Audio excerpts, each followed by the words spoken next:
आपको अगर नहीं भी इंग्लिश आती तो आपने ये रट्टे वाले क्वेश्चन भी याद रखने हैं। बहुत ईजी है यार, बहुत ईजी। और फिर उन्होंने पूछा कि आपने कितनी फ़ीस वगैरह पे की है और इस वर्क परमिट के लिए। इसको अगर आपका वर्क परमिट लगता है तो आपको सिर्फ ऐसे ही जवाब वगैरह देने हैं। ये हो तो hello guys, welcome to my YouTube channel. तो आज की वीडियो में मैं आपको बताने लगा हूँ कि मेरे एक दूर के रिलेटिव्स भी हैं, तो उनका ना रोमानिया का वर्क परमिट लगा है पाकिस्तान से। तो उनका इंटरव्यू हुआ था, आज से 25 दिन पहले की बात है ये। उनका इंटरव्यू वगैरह हो गया था, तो उनको जवाब वगैरह आ गया और अभी वो रोमानिया की फ़्लाइट पकड़ेंगे और वो अभी जाने वाले हैं आजकल में। तो इसके ऊपर ये वीडियो है और मैं आपको इस वीडियो में ये भी बताने लगा हूँ कि उस भाई का इंटरव्यू भी हुआ था और कौन कौन से क्वेश्चन पूछे गए थे और उन्होंने कितने पैसे एजेंट को दिए थे या क्या भी किया, जो भी सिस्टम किया वो भी आपको बताने लगा हूँ, ताकि आपका एक माइंडसेट भी बन जाए।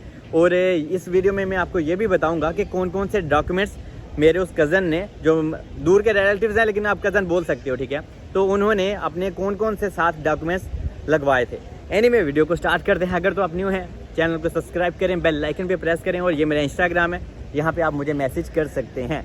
और जिसको रिप्लाई नहीं आता वो दोबारा मैसेज किया करें, और जिसको मैं रिप्लाई दे देता हूँ यार रोज़ मैसेज ना किया करो, क्योंकि मैं बार बार हर वीडियो में ये बोलता हूँ, क्योंकि मैं सबको रिप्लाई देता हूँ तो नए लोग वो समझते नहीं हैं और वो कहते हैं भैया आप तो रिप्लाई नहीं दे रहे।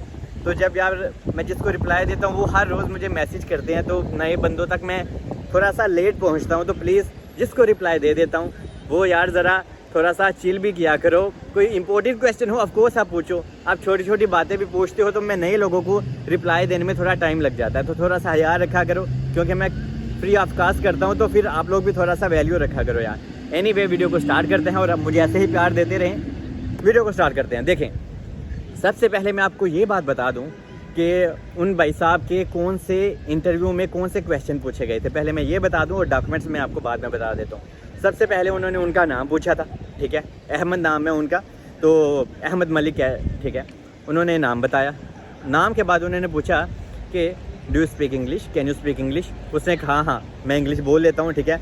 और यकीन जानो उनकी इंग्लिश बहुत बुरी है, बहुत बुरी है, ठीक है। उनको क्योंकि वो इतने पढ़े लिखे नहीं है अहमद भाई, तो यार उनकी इंग्लिश बहुत लो है, ठीक है। लेकिन उनको पहले हमने भी बताया था, मैंने भी कुछ गाइड किया था, और उनके जो दोस्त हैं या जिस एजेंसी के थ्रू वो आए हैं उन्होंने भी गाइड किया था कि प्लीज़ आपको इंग्लिश नहीं आती, क्योंकि यार उन्होंने मैट्रिक ही मुश्किल से किया हुआ है, तो इस वजह से उनको इंग्लिश में थोड़ी प्रॉब्लम थी।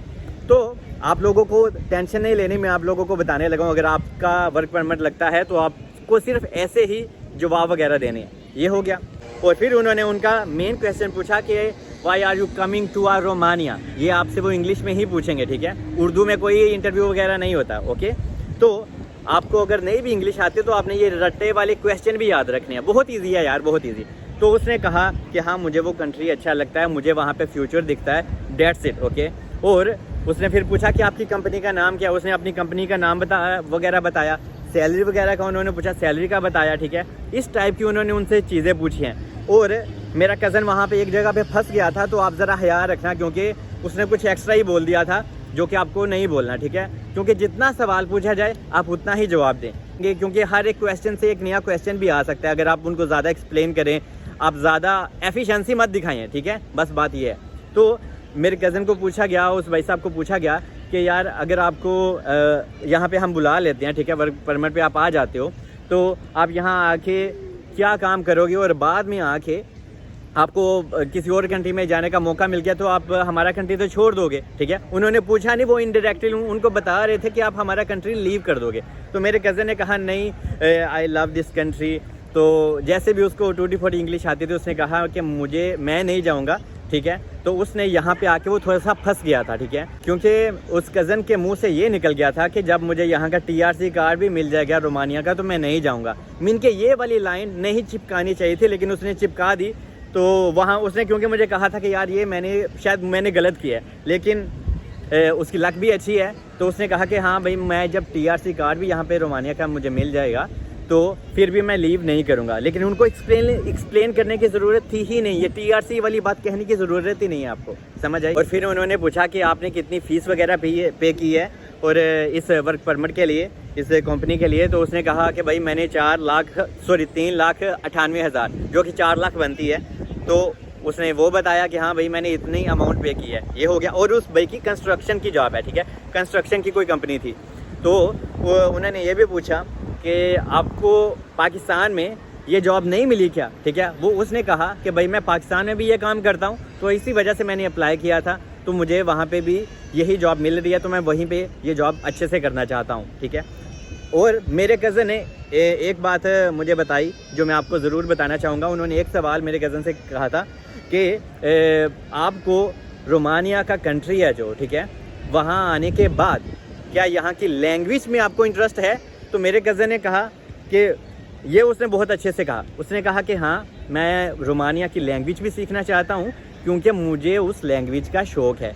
नॉर्मली ये क्वेश्चन वो हो सकता है मोस्टली लोगों से ना करें, लेकिन अभी वो पूछने वाले के माइंड में कुछ भी आ सकता है। तो लेकिन मेरे कज़न से उसने ये सवाल भी पूछा था, तो इतनी बुरी बात नहीं है अगर उसने आपसे पूछ लिया कि हाँ भाई आपको रोमानिया की लैंग्वेज में थोड़ा इंटरेस्ट या दिलचस्पी है, तो आप कह सकते हो हाँ भाई आई लव दिस लैंग्वेज, तो मुझे अच्छा लगता है, आई वांट टू लर्न, कि मैं इसको सीखना चाहता हूँ, I want to learn, okay. ये इंग्लिश में होता है, आप इसको गूगल में लिख सकते हो। ये बस कुछ आपने बातें रट्टा मारनी होती हैं। और सैलरी का पूछा था, सैलरी का वो उस भाई ने बताया। और एक और बात मैं आपको यहाँ पे क्लियर कर दूँ कि उसका ये वाला सारा इंटरव्यू 5 से 6 मिनट का हुआ था, ओके। कोई इतना लंबा चौड़ा इंटरव्यू नहीं हुआ था। तो इसके बाद अभी मैं आपको ये बता देता हूँ कि कौन कौन से डॉक्यूमेंट्स के साथ उसने अपनी फ़ाइल उस एजेंट को दी थी, ठीक है। और बाद में आपको ये भी बता देता हूँ कि उसने कितने पैसे रोमानिया वर्क परमिट के लिए पे किए। तो उसने अपना पासपोर्ट वगैरह दिया, उसने अपना पोलियो का सर्टिफिकेट दिया, उसने अपना कोविड का वैक्सीनेट भी उसने दिया था, ठीक है, क्योंकि उसने जो जो मांगा था उसने दे दिया। पीसीसी बहुत इंपॉर्टेंट है, वो भी दिया। और वो टेस्ट करवाना होता है, ठीक है, उसने टेस्ट करवाए थे फॉरेन ऑफिस से भी वहाँ पे।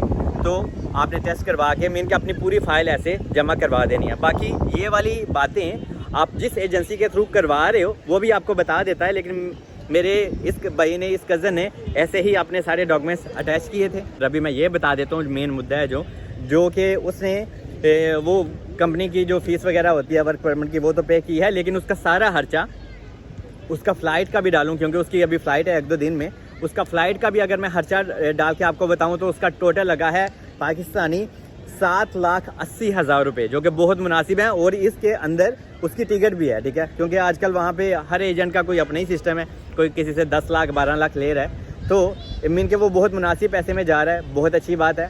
और एक मैं आपको बात क्लियर कर दूँ यहाँ पे, आपका रोमानिया का वीज़ा लगता है आप जाएँ, क्योंकि यार इंडिया पाकिस्तान में बैठ के कुछ नहीं होने वाला। कम से कम आप रोमानिया जाते हैं, और रोमानिया जाके मैं आपको सैलरी का भी बता दूँ कि आपकी सैलरी कितनी लगती है।